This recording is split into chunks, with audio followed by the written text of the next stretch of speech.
Eh bien, hello à tous, bienvenue ici dans ce Syrah Food Forum avec un échange cet après-midi entre deux personnes.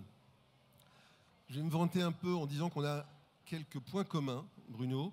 La taille du ventre d'abord, non ? La taille du ventre. En fait, toi, tu es un cuisinier professionnel et devenu journaliste amateur. Moi, je suis un journaliste professionnel et cuisinier amateur. Mais en disant ça, en fait, je me vante aussi parce que je donnerais cher pour cuisiner comme tu écris, je donnerais cher pour mitonner comme tu parles. En fait, tu es l'un des meilleurs conteurs de tous les chefs.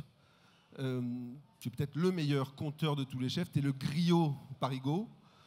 Et est-ce que finalement, le mieux, ça serait pas que je me taise pendant l'heure qui vient et que je te laisse parler ? Je crois que c'est pas l'idée. Il faut stimuler le griot, mon gars. Vas-y. Bon, alors, j'imagine que la plupart d'entre vous connaissez l'histoire de Bruno Verjus. Au début des années 2000, si je ne me trompe pas, Bruno, tu étais blogueur, puis journaliste, notamment pour Omnivore. Tu as écrit des livres d'amour et de cuisine. Tu as parlé, mais jamais la bouche pleine, sur France Culture. C'était le nom de ton émission. Ça, c'était dans les années 2010. Mais je voudrais bien que tu racontes, avec tes mots à toi, ce moment de bascule, quand tu traverses le papier, tu traverses les ondes pour passer de l'autre côté, et tu deviens cuisinier dans le 12e arrondissement, dans ce restaurant que tu as sobrement appelé Table. Comment ça s'est passé, ce moment totalement de bascule ? Ça n'a pas été le seul dans ta vie, mais ça en a été un formidablement important. Je pense que ça commence en réalité bien plus tôt. Moi, je suis né à la campagne, à Renaison, à côté de Roanne. Et finalement, petit, on ne s'en rend pas compte, mais j'ai été implémenté par des produits extrêmement simples, mais de qualité, qui ont probablement contribué à fabriquer mon palais et à construire une bibliothèque de goût. Donc il y a ça. Après, j'ai une carrière, je suis médecin. Ensuite, j'ai été chef d'entreprise pendant 18 ans. En 2005, je vends ma boîte, j'arrête un peu de travailler. Je commence à écrire, mais j'ai toujours cette passion des produits. En fait, c'est les produits, moi, qui me conduisent à la cuisine et à l'apprécier. Dans le cadre de ma vie professionnelle, je fréquente énormément de restaurants. Je suis dans le monde entier, beaucoup en Asie, mais je voyage énormément. Et petit à petit, je me rends compte de qu'est-ce qui m'intéresse dans la cuisine, quelles sont les tables pour lesquelles j'ai naturellement, je dirais presque de façon digestive, une appétence. Et au bout d'un moment, j'arrive à le formaliser et je comprends que c'est une cuisine bien sûr orientée sur la qualité des produits, mais surtout orientée sur le vivant. Et c'est la Chine qui me le révèle, ce rapport holistique et ce rapport incroyable à la vivacité des produits et au rigor mortis. En Chine, par exemple, on tue un animal et comme on n'a pas toujours des facilités de froid et qu'on veut des garanties, aussi bien, une protéine animale, un poisson, une viande, ce que l'on veut, et généralement on le mange dans la journée, c'est-à-dire qu'il n'y a pas ça passe pas par le frigo, donc on n'est pas et on se rend compte que quand on l'ingère, on a un truc qui se passe et qui est cohérent, un peu comme quand on boit un vin nature versus un vin plus sophistiqué. On se rend compte que c'est plus en rapport avec son propre système et sa propre dynamique. Et je me rends compte de rien, je le vis, c'est comme ça. Et puis ma passion pour les produits, pour la cuisine, me conduit effectivement à venir chez Omnivore. Donc Omnivore, c'est génial parce que j'ai fait tous les postes, c'est-à-dire j'étais à votre place, j'ai acheté un ticket, j'ai assisté, puis petit à petit, je suis rentré un peu dans l'histoire jusqu'à finir sur scène après avec vous aujourd'hui. Et la cuisine est née en moi comme ça. Et quand on parle pas la bouche pleine avec mon ami Alain Krugère sur France Culture, bien plus tard, à un moment, je me dis, mais j'ai envie de nourrir. J'ai toujours été quelqu'un qui a plutôt été du côté du faire que du dire. Et donc, je veux nourrir. Et je veux apporter un point de vue qui, à mon sens, n'existe pas dans la cuisine, qui est finalement le point de vue du client, de celui qui mange. Et donc, point de vue que j'ai jamais quitté, c'est-à-dire, je fais la cuisine comme je la mange et comme j'ai envie de la manger. Et je suis très souvent, d'ailleurs, du côté de la salle, pour observer, pour comprendre, et pour que les plats, indépendamment du fait qu'ils soient bons, jolis, tout ce que vous voulez, qu'ils aient aussi une ergonomie pour être mangés facilement et donner du plaisir. Tu évoques ton expérience chinoise, qui aurait été, d'après ce que je comprends, centrale dans ton c'est destin. 18 ans de ma vie, donc c'est beaucoup. 18 ans de ta vie. Et tu parles de cette vision un peu holistique. je comprends aussi de la santé de la nourriture et de son lien avec la santé. Et je pense que chez Tam, tu fais très attention à nourrir en prenant en compte la santé. Mais entre nous, on a aussi un point commun, c'est que nous, on ne fait pas tellement gaffe à notre propre santé. Toi, tu fais plus attention à celle des autres qu'à la tienne? Non, mais moi, je fais super gaffe à ma santé. C'est quoi cette blague? Moi, je bois pas. Non, moi, je suis gros par nature parce que je bouge pas, je suis paresseux. Ça m'emmerde. Voilà, je fais du sport. Mais alors, je dis à mon coach, vas-y, parce que moi, j'ai fait une extra-corporation, je suis plus là. Donc, je m'en fous. Voilà. Mais en même temps, ça sert à rien, donc c'est pas très grave. Bref. Mais tu fais très attention à ça quand tu oui, donnes à manger. Moi, je bois pas d'alcool. J'essaie de manger des choses raisonnables. Ouais, je fais attention. Dans ton travail. Je vais te dire, ceux qui sont là et qui fréquentent les cuisines savent que c'est un putain de sport d'être chef. Je veux dire, excuse-moi, mais la cuisine, moi, je fais 74 heures en 4 jours à peu près. Donc il faut être en forme. Et puis c'est fatigant. Voilà, tu es debout tout le temps, tu piétines. Là, on vient de prendre une semaine où on prenait 70 degrés en cuisine une fois pendant 4 heures, 4 heures et demie par jour. Je peux dire que c'est chaud. Tu as failli être médecin. Tu penses que tu es plus utile avec ton métier d'aujourd'hui ou si tu avais été médecin? Non, je pense que j'ai toujours failli être quelque chose, moi, en fait, tu vois. Et j'ai failli être chef, j'ai failli être journaliste, et voilà. Et moi, je m'amuse. L'important, c'est que le matin, quand je me lève, je brûle de le faire. Et quand je commence à m'ennuyer, je change. Alors, en même temps, je suis un achiever, c'est-à-dire que j'aime bien aller au bout de ce que j'entreprends. C'est ce que j'ai fait avec Table, avec à la fois beaucoup de déni de réalité, c'est-à-dire s'inventer chef. Il faut un déni de réalité, un regard d'enfance, parce que c'est extrêmement compliqué, surtout qu'on est en France, donc dans un monde où les autodidactes ne sont pas extrêmement respectés par leurs pairs, c'est-à-dire qu'on leur dit « mais tu seras jamais ». Et en même temps, ce que les autres ne comprennent pas, c'est qu'en fait, on s'en fout qu'on soit. L'important, c'est qu'on fasse. Moi, je ne cherche pas à être, je fais. Et puis après, ce qu'il faut, c'est que dans le cadre d'un restaurant, tes clients soient bouleversés de bonheur et très heureux. C'est ça qui compte, le reste. Tu as parlé tout à l'heure du produit. Et c'est vrai que quand on vient manger chez toi, il y a une façon de magnifier le produit qui est assez spectaculaire et qui saute aux yeux et aux papilles. Et en même temps, quand tu vas au restaurant, c'est pas juste le produit. Ton travail, c'est tout le reste, puisque sinon, donne-moi le nom de tes fournisseurs, leur adresse, et je serai Bruno Verjus. Donc, est-ce qu'il n'y a pas un côté un peu baratin, en fait, pour le dire autrement, à dire oui, c'est le produit, c'est le produit. Le chef, c'est comment il transforme le produit, quand même, non? Oui, bien sûr. Enfin, moi, j'ai jamais... je fais révérence aux produits.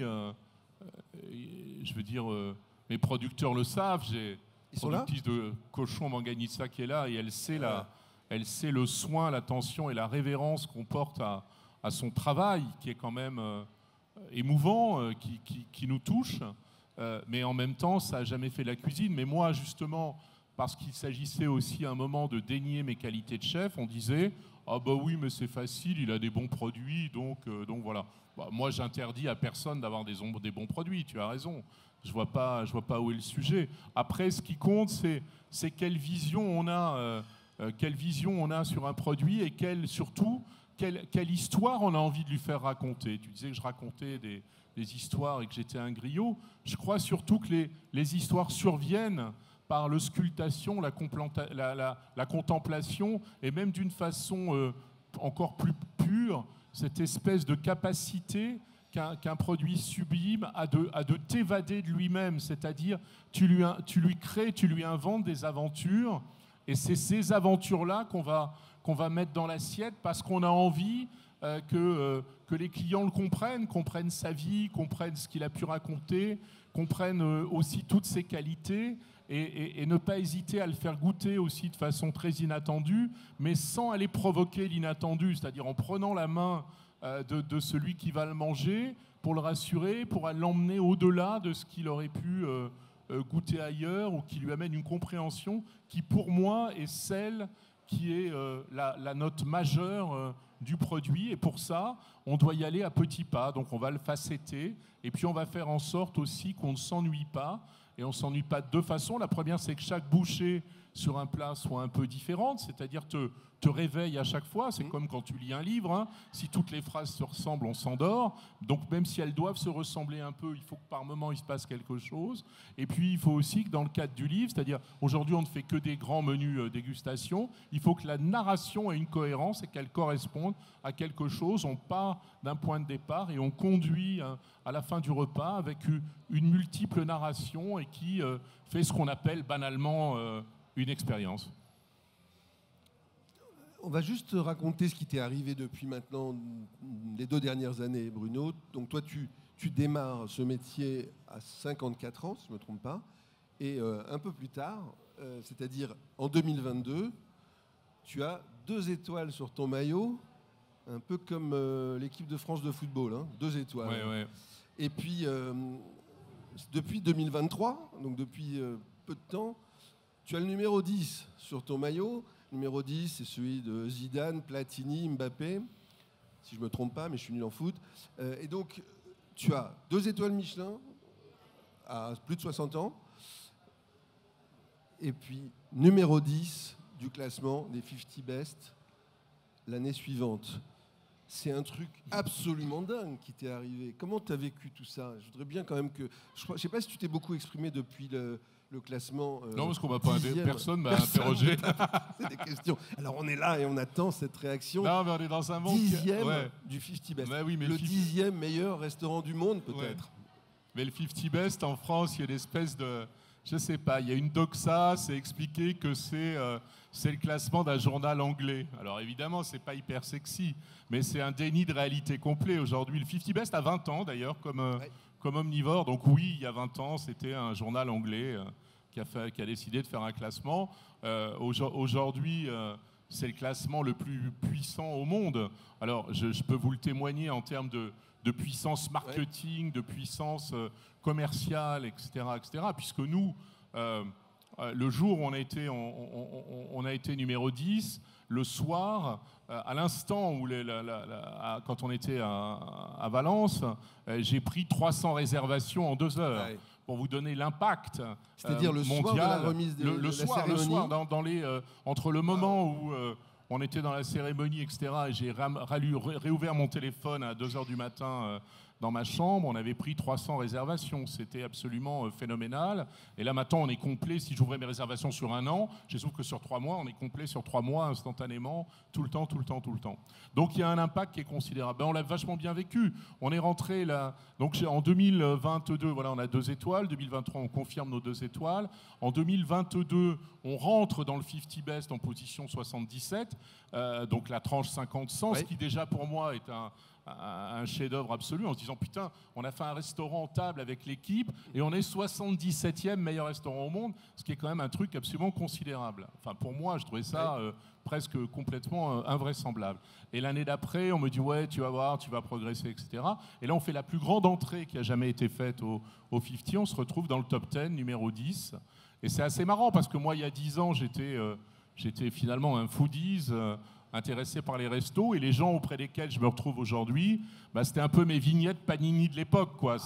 Voilà, c'était des chefs où je faisais le voyage pour aller manger chez eux, chez Virgilio au Pérou, enfin voilà, tout le monde. Donc c'est plutôt Etchebarri, enfin donc voilà, donc c'était plutôt rigolo de se retrouver là-dedans. Et puis ce qui est beau, et je finis ma page de publicité sur le 50 Best, c'est que c'est une putain de communauté. C'est-à-dire qu'en fait, dans les 100 chefs, il y a 100 personnes qui ont vraiment l'envie d'amener quelque chose de différent dans la gastronomie, chacun avec ses moyens. Il y en a, c'est un peu le Cirque du Soleil, c'est-à-dire c'est un événement, c'est du spectacle, c'est des choses comme ça. Il y en a comme moi ou comme Etchebarri qui sont plus dans le low-key, dans l'humilité, dans essayer de faire très bon, prendre soin et donner du bonheur. Mais donc il y a tout ce panorama-là, mais tout le monde est intéressant, tout le monde partage des valeurs extrêmement pures et honnêtement, c'est une communauté, c'est-à-dire que voilà, tout le monde vous prend la main, vous invite, on est ensemble et on a une cause commune. Et je trouve ça assez beau et c'est assez proche de l'esprit d'Omnivore d'une certaine façon quand les chefs se retrouvent là, enfin se retrouver là et se retrouvent. Il y a cette famille qui se crée et je crois on aime ça, on est heureux de se retrouver entre nous et de le partager. Il y a toujours un petit quiproquo avec le nom 50 Best. Peut-être que ce n'est pas les 50 meilleurs restaurants du monde, mais il fallait bien trouver un nom qui claque. Est-ce que ce seraient les restaurants les plus cool, les plus... Je suis pas sûr que expériences les plus sympas? Je suis pas sûr que ce soit les plus cool. Je pense que dans les 50 ou dans les 100, il y a une biodiversité qui est extrêmement forte. Après, il faut de la lisibilité pour les gens. Les gens aiment les classements. On n'y peut rien. Je veux dire, c'est comme ça. Il y a des classements et les prix. La seule question qu'on m'a posée quand j'ai eu ça, on m'a dit ouais, mais enfin bon. Vous voyez, les classements, on s'en fout un peu, les prix... Surtout quand on n'est pas dedans. On s'en fout, les prix, ça veut rien dire, etc. J'ai dit oui, probablement, mais on ne pourra pas empêcher, probablement à travers le monde, 12 millions de personnes d'y croire. Moi, on ne m'enlèvera pas mon bonheur d'être numéro 10 au monde et premier français, parce que ça me rend heureux d'une certaine façon, surtout pour mes équipes, pour tout vous dire. C'est-à-dire pour les 15 personnes qui travaillent avec moi chez Table et qui sont bouleversées de bonheur. Moi, ça m'émeut, ça me fait du bien. C'est les petits, ils sont entre 24 et 30 ans. Et honnêtement, leur vie va changer à cause de ça dans leur futur. Moi, je m'en fous un peu. Mais pour eux, je trouve ça merveilleux.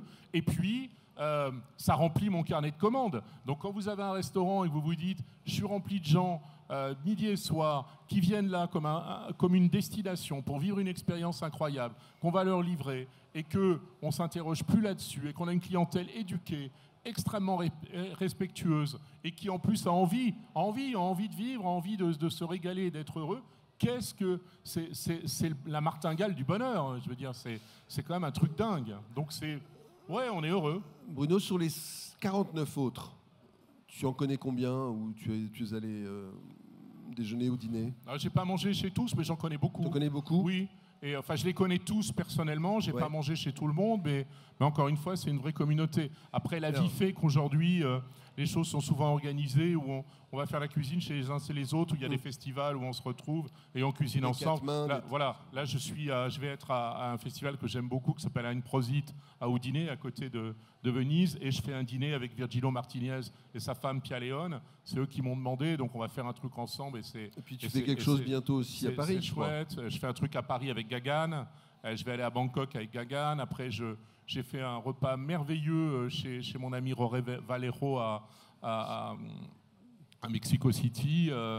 Il va venir à Paris. J'ai rencontré un mec génial aussi en Asie qui est, on va pas faire la liste de tout le monde, mais qui s'appelle Vicky Cheng, moi je crois beaucoup à l'avenir de la cuisine chinoise, qui est un garçon qui est né au Canada, mais qui a une connaissance très profonde sur les produits et sur les façons de cuisiner ancestrales chinoises, et qui fait du fine dining moderne, donc qui est une cuisine qu'on pourrait dire chinoise, mais qui est juste du fine dining merveilleux, qui a un potentiel génial, et je vais l'inviter à Paris parce que j'ai envie de le faire connaître et qu'il est formidable.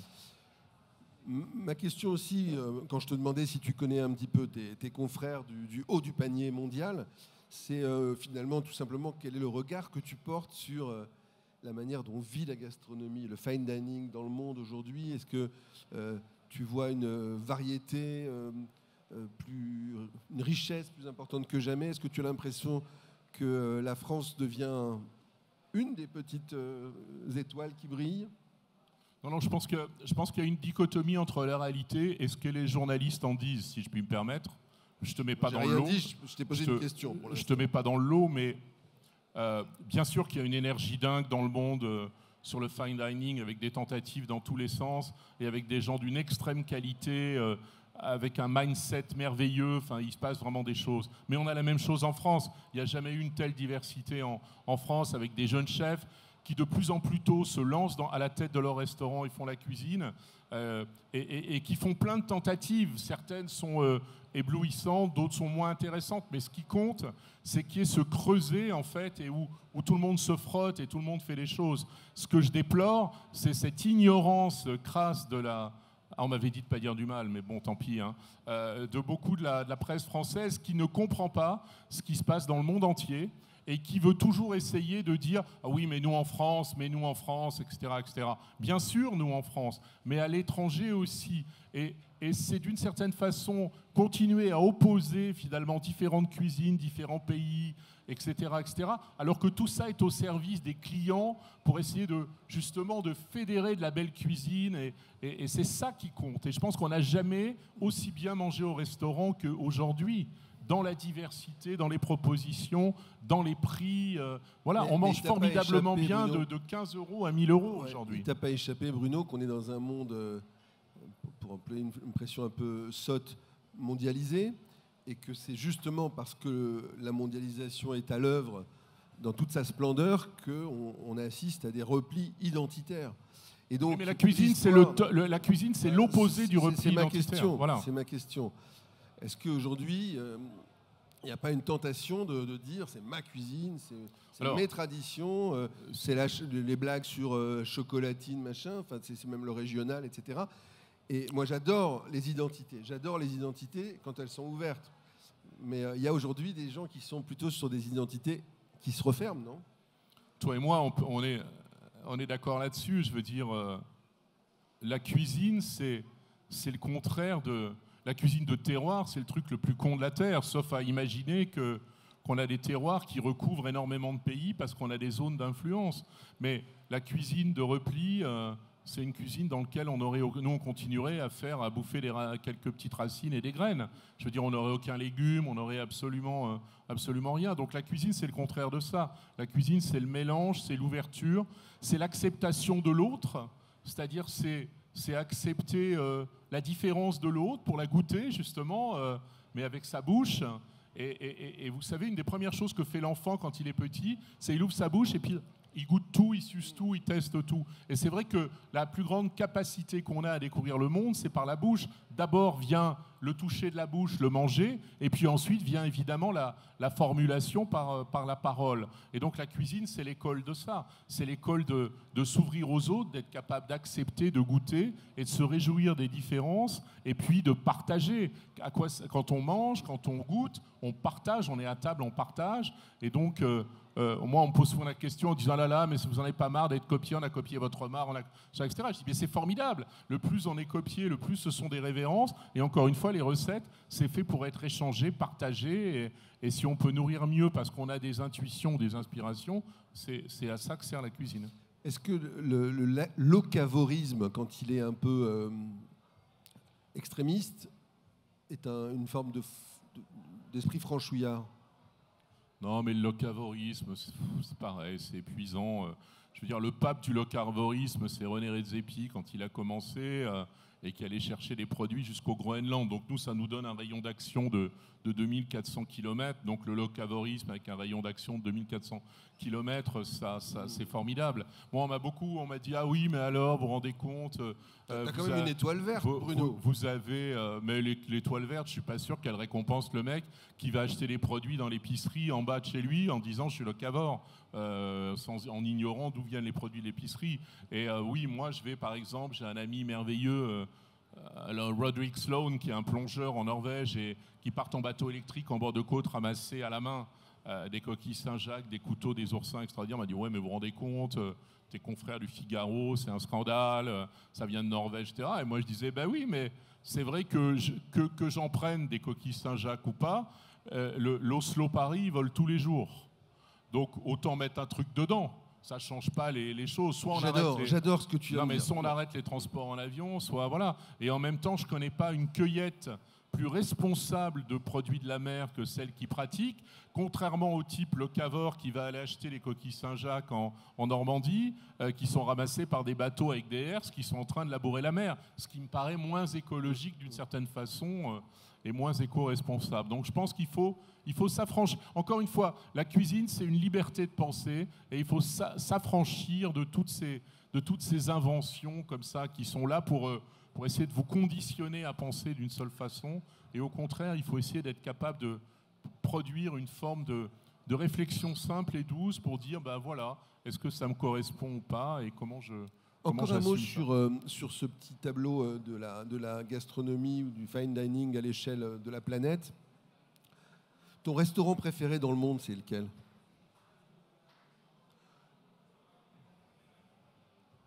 Ben, ça change tout le temps. Allez, mais, pas de pirouette ici. Ben, je sais pas, non, mais il y a 3 mois, c'était celui de Jorge Valero à Mexico City, parce que j'ai fait un dîner génial. Il y a 2 mois, c'était celui de mon ami Vicky Cheng à Hong Kong. Et puis depuis, j'ai pas mangé. Et en France, Ton resto préféré en France? À part le mien, tu veux dire? Non, ton resto préféré je en mange que France. chez Si moi, c'est le en tien, fait. on jugera. J'ai le droit d'aimer mon Du restaurant. côté un peu onanistique de la réponse. J'ai le droit d'aimer mon restaurant. Qu'est-ce que j'aime beaucoup? Non, mais j'aime des choses complètement bizarres. Je veux dire, moi j'aime la sincérité des gens. J'ai fait un repas merveilleux chez un jeune chef qui bricole 3 trucs sur une plaque de cuisson. Ça s'appelle le Goncourt. Le Goncourt. Ah, le Goncourt. Et voilà, je ne sais pas si tu le connais, je n'ai même pas son nom d'ailleurs. Et il est à la fois madrilène et mallorquin. Et il amène quelque chose qui est complètement différent et qui m'a vachement plu.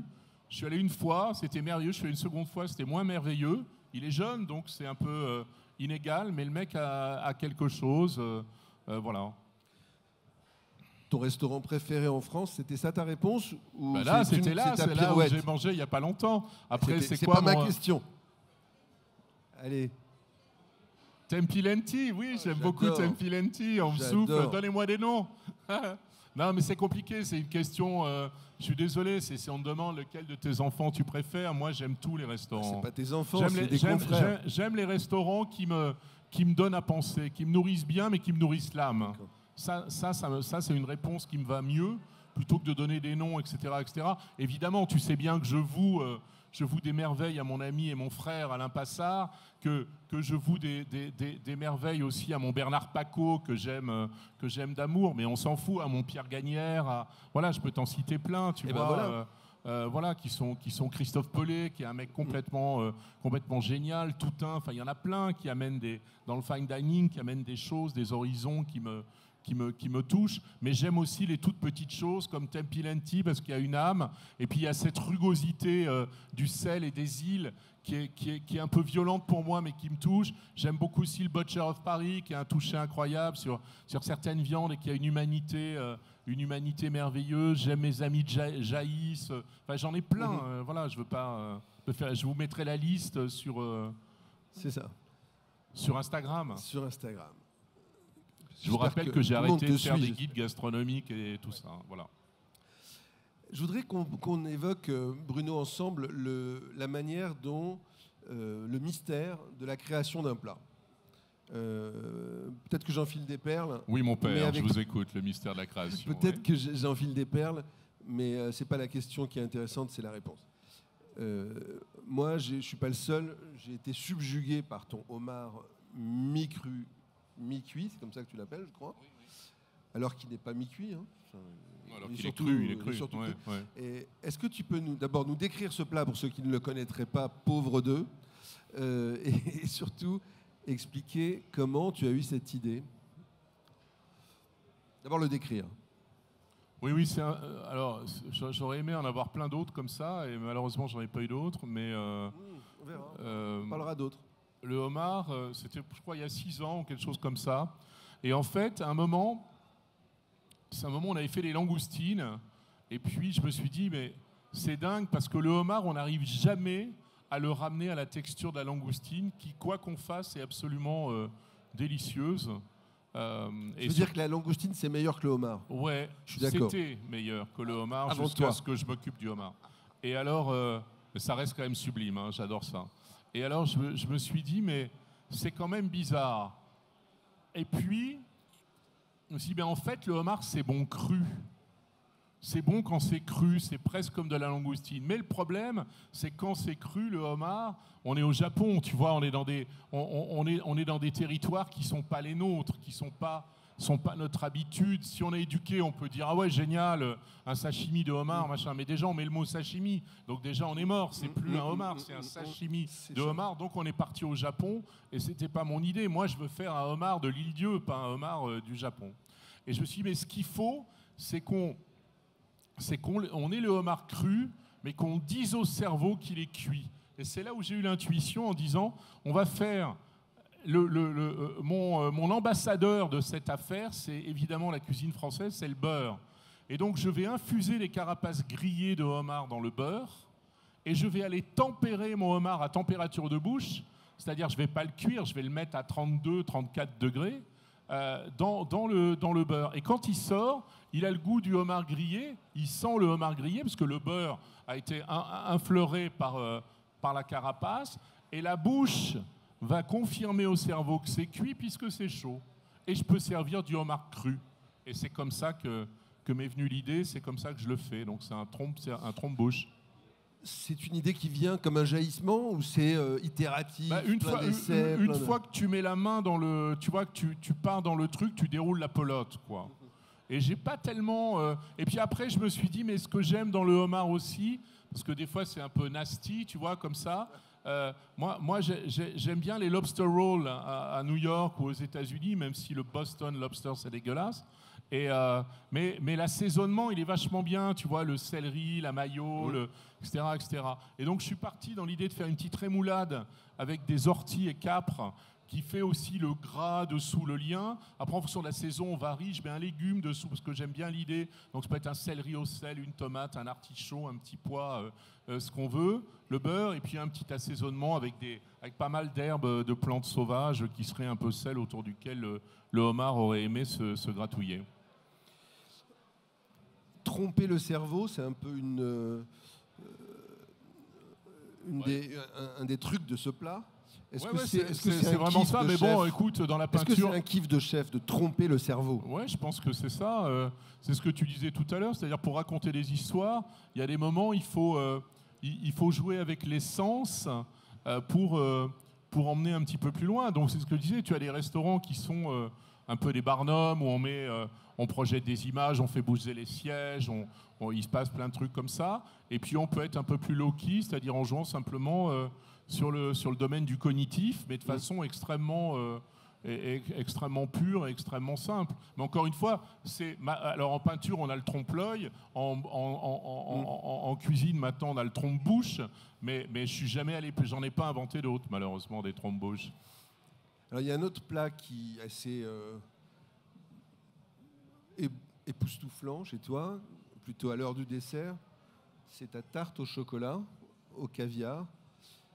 Et là, on n'est pas sur tromper l'essence, on est plutôt sur quelque chose qui a l'air un petit peu show-off, qui a l'air un petit peu décadent, qui l'est un peu d'ailleurs. Ouais, c'est fait pour. C'est fait pour. Oui, parce est-ce que tu peux raconter là encore la création de ce plat? Ouais, ça part d'une idée un peu déconnante, c'est que quand...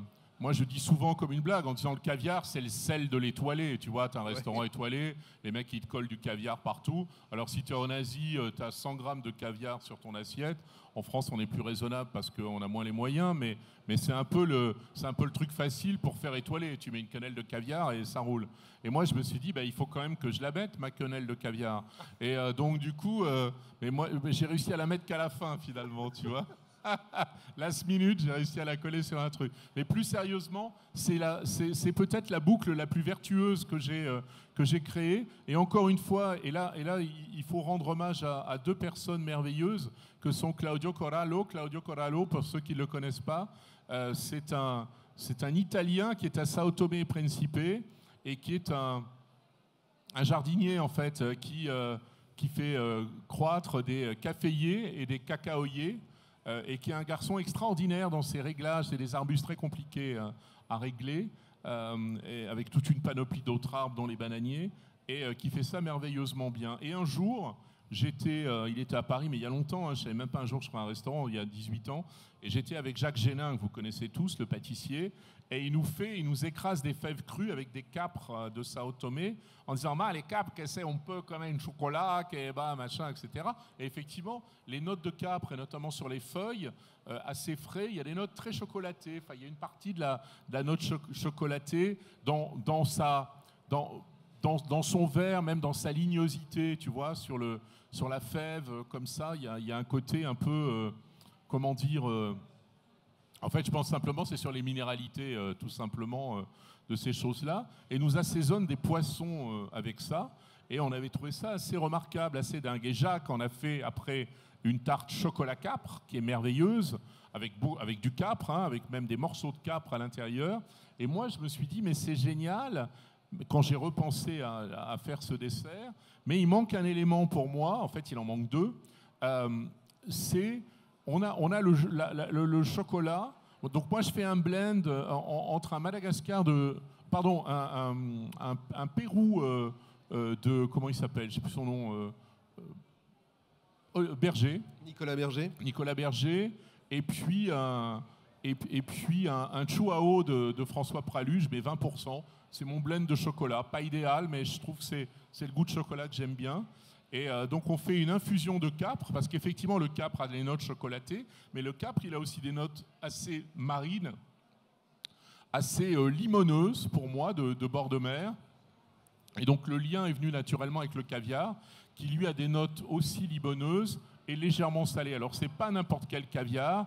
J'ai des gens en Pologne, Antonius, qui me font on achète le caviar d'une poissonne entière, qui ont généralement 15-16 ans. Donc c'est des beaux œufs, c'est des belles ossiètres. Et on sale très peu, on sale à moins d'1 gramme. Donc c'est des caviars très frais et qui gardent ce côté extrêmement limoneux.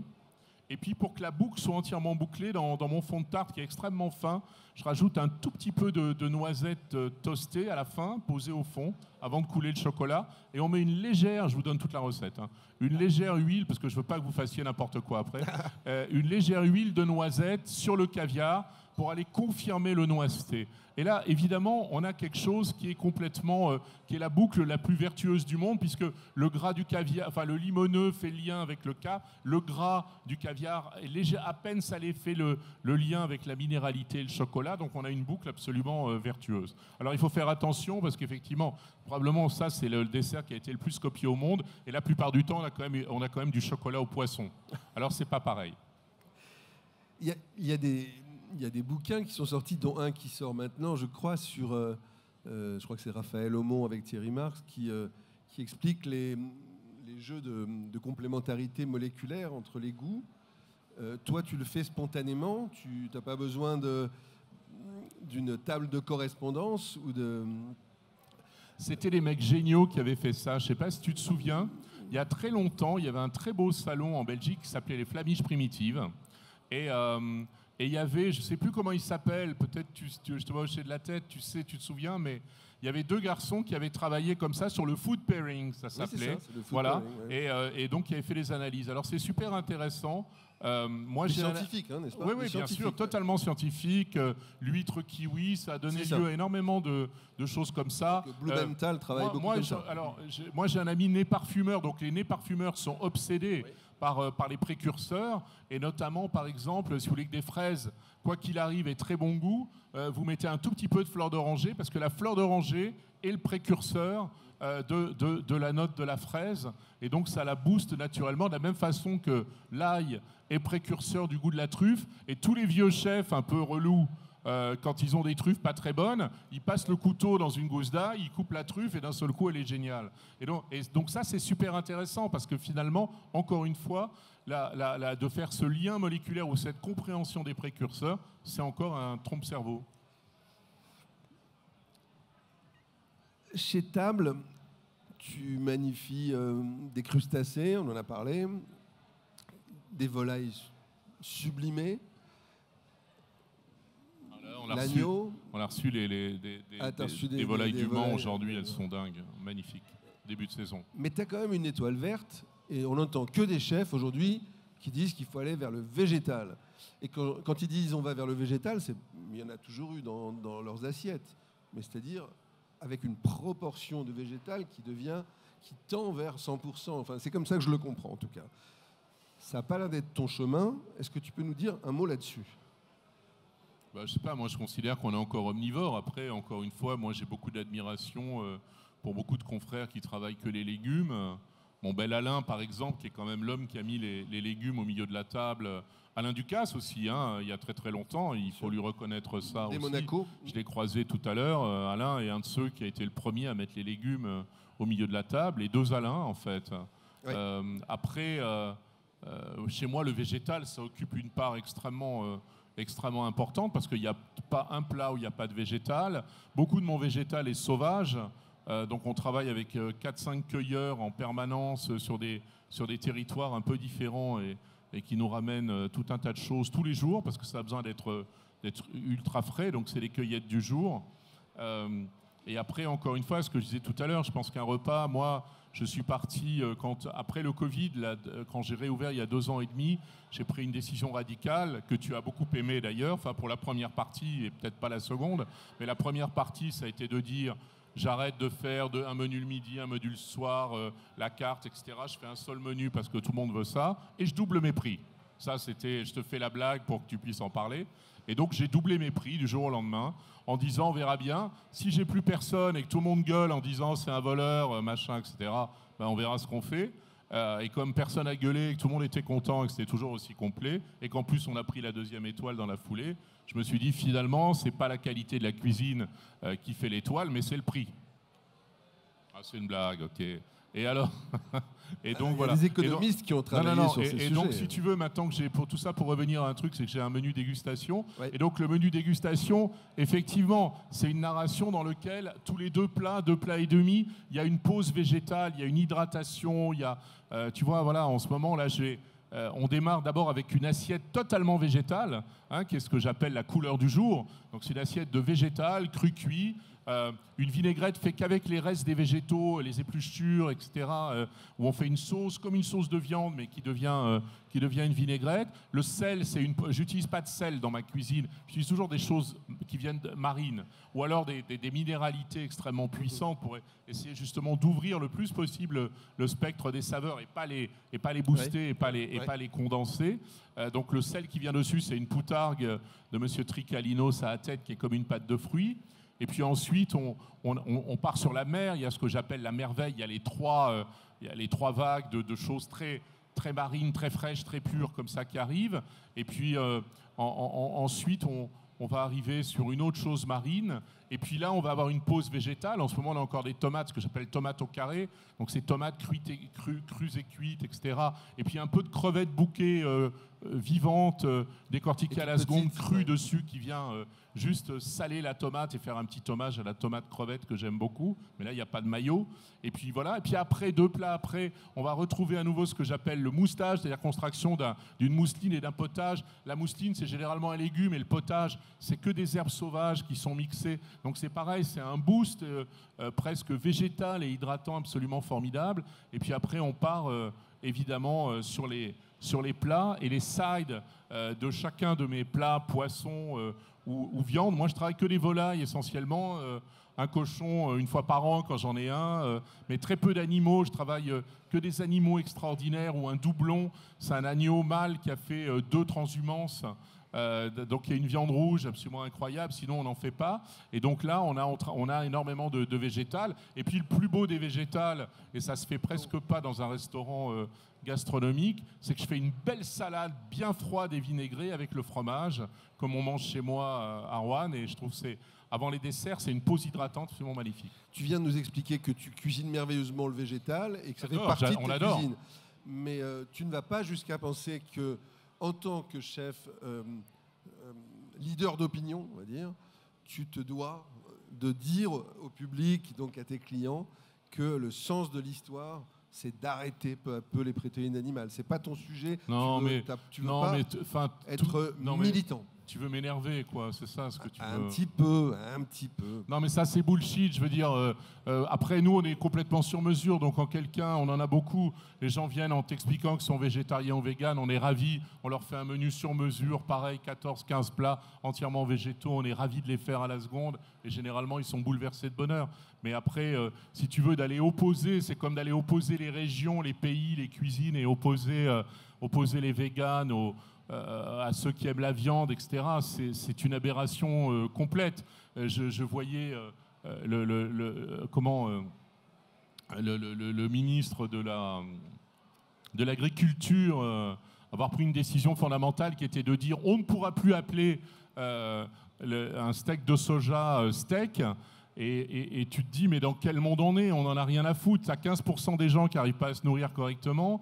Et je ne suis pas sûr qu'on soit en mesure d'aller prendre des dispositions d'ordre légal pour quelques bobos qui ne veulent pas manger de viande, mais préfèrent manger un steak, mais végétal. Déjà, tu vois, pour moi, c'est un non-sens. Soyons heureux avec des lentilles, avec des légumineuses, avec tout ça et sans aller mettre des mots de viande sur ce truc-là et légiférer là-dessus est ridicule. Et puis, on va abandonner les animaux, on va faire quoi après? On va les mettre aux zoos, vos mangadis de ça, mais toutes mes volailles de race ancienne aussi, on ira les voir à côté aux eaux de Vincennes. Si on les mange plus, il n'y a plus de raison de continuer à les laisser exister. Et donc on appauvrit la planète. Donc tout ça est un mode de pensée bourgeois qui touche 2% de la population mondiale et qui est absolument scandaleux. Moi, je respecte totalement les gens qui ont envie de se nourrir que de légumes. Moi, il peut m'arriver pendant un mois de manger que des légumes et je suis le plus heureux des hommes parce que j'adore ça. Mais je suis très heureux aussi de temps en temps de manger une côte de vache ou de manger une belle volaille, surtout une belle volaille d'ailleurs. Écoute, je vais essayer de prendre de la graine de ce que tu dis, parce que moi j'ai beaucoup de culpabilité quand je vois les chiffres sur l'empreinte carbone de la viande bovine, et que toi apparemment tu n'as pas de culpabilité. Moi j'ai plus d'angoisse quand je vois l'empreinte carbone, si tu veux, des panneaux solaires et photovoltaïques ou des bourgeoises à vélo qui mangent vegan avec des vélos électriques dont l'électricité est faite par des centrales à charbon en Allemagne. Je pense qu'il faut aller s'interroger à la source. Ça me fait penser à un chef branché de télévision qui disait « Moi, j'utilise pas de sel, parce que le sel, c'est pas bon. Quand je sale mes plats, je prends des anchois. » Et tu lui dis « C'est bien, mais peut-être que les anchois, ils ont été mis au sel aussi industriellement avant. » Donc voilà, c'est encore une fois, chacun prend ses racines comme il peut. Tu es resté un peu journaliste. Hein, j'espère que personne n'est venu en vélo électrique. Hein. Sinon, vous avez le droit de m'insulter, je l'accepte aussi. C'est sûr que oui, même Luc même. Bon, à part Luc Dubanché, mais qu'on ne peut pas soupçonner d'être une bourgeoise. Ton resto est dingue, tes produits sont fous, tes cuissons, tes assaisonnements sont d'une justesse incroyable. Ouais, calme-toi. Manger chez toi, c'est cher. Tu as essayé de me voler le thème avant. L'herbe sous les pattes. Je m'en fiche, j'y reviens, t'inquiète pas. Manger chez toi est cher, même avant les distinctions éminentes qu'on a rappelées tout à l'heure. Est-ce que tu vis bien avec ça? Ou est-ce que de temps en temps, tu dis, j'aimerais bien peut-être avoir un autre restaurant pour nourrir de façon un peu plus peut-être accessible, démocratique, bien nourrir, moins cher, un public plus populaire, comme on dit, j'ai pas de meilleurs mots, mais enfin, des gens qui ont moins de moyens. Est-ce que ça te travaille par moment de te dire, moi je suis un poète, mais qui est réservé à des gens qui ont des très gros moyens? Alors on va se calmer déjà, je ne pense pas que ce soit des très très gros moyens. La première chose...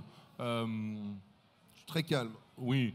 Alors oui, mon restaurant est cher, mais il est d'ailleurs 40 € plus cher que normal, puisque mon menu était à 360 € quand j'ai doublé mes prix. Et puis il y a un journaliste, je ne citerai pas parce qu'il ne le mérite pas, qui a écrit dans le Figaro que j'étais hors de prix et que mon menu était à 400 €. Et je me suis dit, putain, c'est pas con, je peux pas le faire mentir. Et donc j'ai mis mon menu à 400 €, c'est vrai. Bon, merci à lui, c'était vraiment la seule chose que je peux lui donner. Après, oui, effectivement, c'est cher, c'est exclusif. Je pense que j'ai la chance d'être à Paris. Et c'est une chance incroyable parce que quand on essaie de faire de la belle cuisine ailleurs qu'à Paris ou dans une grande capitale mondiale, on ne peut pas faire ça. Tout simplement parce qu'on doit coller à une réalité de panier moyen, voilà, et que son restaurant, du coup, n'est pas sustainable. Donc c'est la chance de Paris parce qu'à Paris, il y a, comme je le disais tout à l'heure, il y a de la qualité. Il y a peut-être, je sais pas, 300, 400 restaurants merveilleux et où on peut manger entre 10 et 1000 €. Donc, on prive personne d'avoir accès à de la belle cuisine avec du sentiment, avec de l'allant, avec de l'envie, avec de la création, de l'intuition et puis de l'amour. C'est ça qui compte. Après, est-ce que c'est cher? Oui, on ne va pas manger tous les jours chez table, à part toi. Mais généralement, ça doit être l'objet quand même d'un acte où on vient. Et grosso modo, c'est 400 €, c'est quoi? C'est 4 repas dans une mauvaise brasserie avec un Perrier, un truc industriel, un café sur les grands boulevards. C'est ce qu'on dit nous, mais c'est pas ce que disent les gens. Oui, mais ils devraient penser comme ça. Et donc moi, je pense que ça vaut le coup de faire l'impasse sur 4 steaks tartare industriels avec une bière et du pain, un café et un dessert à la con sur les grands boulevards et venir vivre une fois l'expérience table, ça peut valoir le coup. Et même aussi pour sa santé. Voilà. J'encouragerais tous ceux qui peuvent le faire de le faire. Mais tu m'as pas répondu sur l'autre partie. Est-ce que tu aurais envie d'avoir un autre restaurant plus accessible ? J'ai la chance d'avoir pu hisser le restaurant à ce niveau-là. Quand j'ai commencé, ça il ne le sait pas, je suis allé dans un quartier très populaire, hein, qui est derrière la gare de Lyon, à côté du marché d'Aligre, un petit restaurant. Moi, j'étais seul en cuisine avec un garçon qui m'aidait un peu comme commis avec moi le matin et qui faisait la plonge, et puis un serveur au pas d'ailleurs. Et j'avais un menu entrée, plat, dessert, avec un verre de vin, je crois. À l'époque, je ne connaissais pas la loi E20, je m'étais planté, et un café pour 25 €. Et j'ai fait ça pendant 3 ans. Donc j'ai joué le jeu aussi de ce quartier. Et puis petit à petit, voilà. L'autre chose qu'il faut noter, c'est qu'aujourd'hui, j'emploie 15 personnes. Mon plus petit salaire net chez moi, c'est 2 000 €, c'est les plongeurs. Et on travaille 4 jours par semaine. Alors à un moment, il faut mettre aussi les choses en face. Je le dis pour ceux qui voudraient faire un restaurant, contrairement aux journalistes qui n'ont pas toi, mais qui ont un avis surtout, et comme disait Coluche, qui ont surtout un avis, c'est qu'effectivement, un restaurant, à un moment, il faut que ce soit aussi sustainable, c'est-à-dire qu'on ne fasse pas faillite tous les ans. Moi, je n'ai pas la chance d'avoir un associé qui fait un chèque à la fin de l'année pour dire « c'est pas grave Bruno, je te remets 500 000 ». Donc il faut que je fonctionne. Donc je paye des très beaux salaires à mes équipes, ce qui fait que personne ne bouge, tout le monde est heureux. Ils travaillent 4 jours par semaine, donc je suis très étoile verte sur ce sujet-là. Et oui, c'est vrai, il y a un coût. C'est vrai aussi que je mets beaucoup d'argent dans les produits parce qu'il n'y a que ça qui m'inspire. Donc voilà, donc je suis dans une logique extrêmement vertueuse. Après, faire un restaurant prime access, etc., je ne sais pas faire. Je l'ai fait avant. On arrive à la fin, Bruno.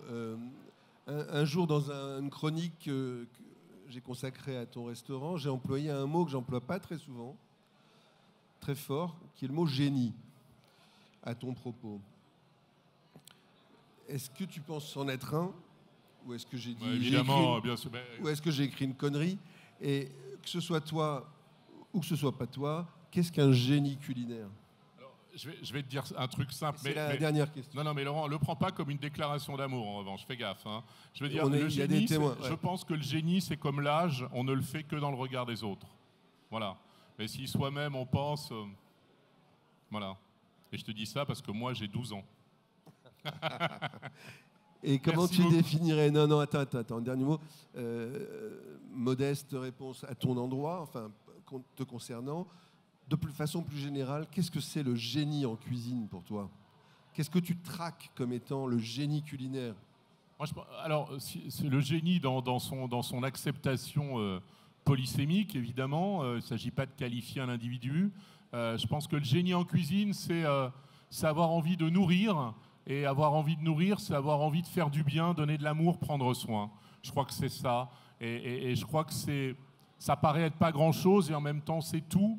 C'est-à-dire que moi, j'ai presque un rapport de mère avec mes clients. C'est-à-dire j'ai vraiment envie de leur faire du bien, de les rendre heureux, de les toucher, de leur dire qu'on les aime et que c'est que de la nourriture, mais en même temps, ça peut bouleverser l'âme et c'est ça qui est beau, parce qu'on n'est que des petits humains.